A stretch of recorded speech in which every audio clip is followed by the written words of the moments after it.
and politics. But what three things in our society are the most important things to have a good idea about?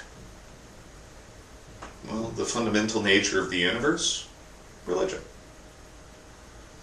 Your political engagement in your society, if you're concerned with it being a just society, and how you're able to economically live your life.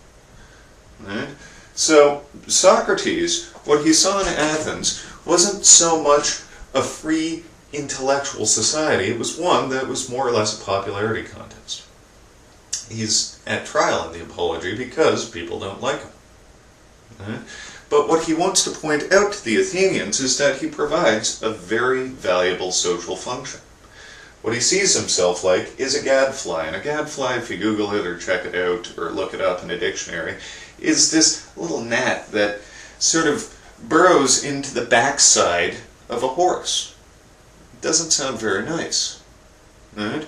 But the very good thing that this gadfly does is that every now and again it bites the horse on the butt. And what that does is it hurts the horse enough to shock it into alertness. Right? You get a sluggish, sort of stupid horse, not really paying attention to what it's doing, it's just going about its business, right? And then all of a sudden something bites it in the butt, and it's shocked into alertness. Now, in terms of his rational criticisms, right, of the Athenian culture, he saw this great democracy as a noble horse, but it had fallen into dogmatism. Right? It had become a dogmatic city-state. Right? So by questioning and getting a hold of people on a daily basis and demanding that they provide reasons and justification of their bare beliefs that were becoming dogmatic, what he was doing is, in a sense, shocking the city-state of Athens back to alertness. Now, in our own democratic theories, right, it's in terms of Jeffersonian ideals for democracy, we see in our own state a need for a free press. One that fosters this open, critical, intellectual debate about politics, about the way the state ought to be governed, about issues that confront citizens daily. You can't have a free society without this. Right? And we find that appear in Socrates' argument. Right? And what's more, we find a position in which, right, Socrates is under threat of death for his critical insights. Right? He's under bloody threat of death. Right? But he simply responds, very consistent with his own position here, that we should not fear death. Why shouldn't we fear death? Well, to fear something is to claim to know something about it, namely that it's bad. But death, since we're not dead, we've never died, and we're not doing it right now, we don't know anything about it. You've got to do it to know something about it. Right? So we assume we're wise. We assume we know something about death, when in fact we do not, when in fact we are not wise by fearing death. Right? But on the other hand, a lot of things that we do to avoid death, right, we know to be not so good. Socrates, for example, might lie. Right? Socrates, for example, might, rather than making an appeal to reason, appeal to the emotion of the crowd. Right? Trot his family in there, make them look all sad, make this big, flowery, emotional appeal, rather than saying, no, this is the case, right? It's in an Athenian trial, if we want to get at what's truest or best about this matter, what we've got to do is not be persuaded by feelings. We've got to be persuaded by reasons. So Socrates keeps the goal of the trial in mind. Right?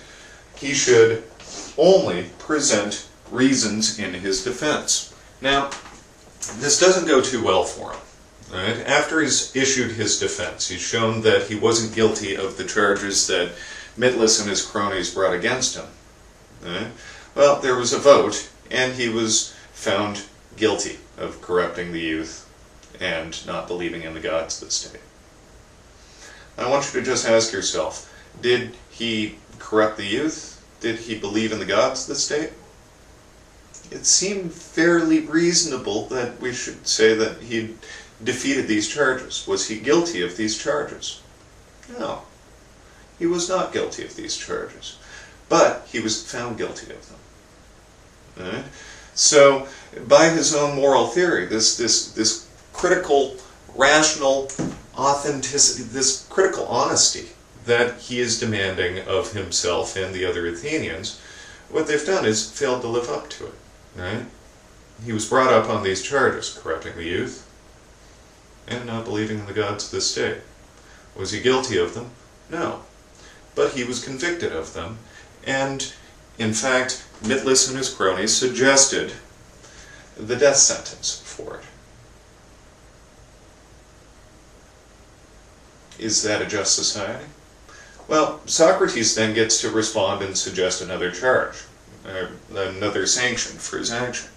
So what he does is, well, points out that he doesn't think he's done anything wrong. Well, I haven't corrupted the youth, and I do believe in the gods of the state, so do I deserve punishment? No. In fact, because of this gadfly argument, because he's just so darned handy to the city-state of Athens politically, he believes that, well, maybe a sanction for the action, for his project, why he's the wisest man in Athens, and his service to the god, which has him, in fact, neglecting his own business. He's quite poor. Right? For that, what he should get is to be put up in the Prytaneum. The Prytaneum was basically a public place where they would, for the rest of their lives, feed free meals to their Olympic heroes.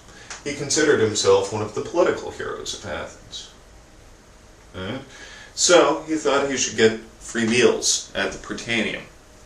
But clearly, they think he's done something wrong. He knew this charge wouldn't fly. And, right, rather than forcing the issue, what he suggested is perhaps, seeing as how you think I've done something wrong, maybe I should pay some sort of a small fine. Right? Something that, you know, my buddies here, Plato and Crito and all of them in the audience here might be able to loan me the money for. Right? And I believe it was something like 30 minas. So, you're the jury. You've found this person guilty of corrupting the youth and not believing in the gods of the state. Right? You know that this person's not really guilty of these charges, but really, you've got to carry out some sort of a sentence. What Socrates did at that moment was suggest a $30 parking ticket instead of the death penalty.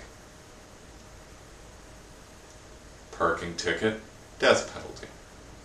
Well, everybody was hoping that Socrates would suggest exile. Okay, they don't want to kill him, they just want him to sit down, shut up, and kind of go away. But Socrates didn't give them that option. What he did is force their hand. Right? What he did was force the people of Athens to either do something that they know to be incorrect, or to just let him off. Sadly, right, people acted on desire rather than what was most rational in that particular situation, and he was voted to death. Right?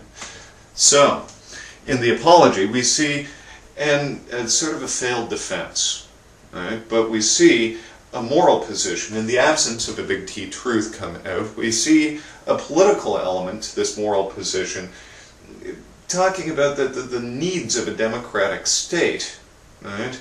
And we see an individual with incredible courage, the courage to actually carry out and live by his ideas, rather than merely tout them out when it's convenient for him. So, I'm going to take a quick break, and then we'll get into the crowd.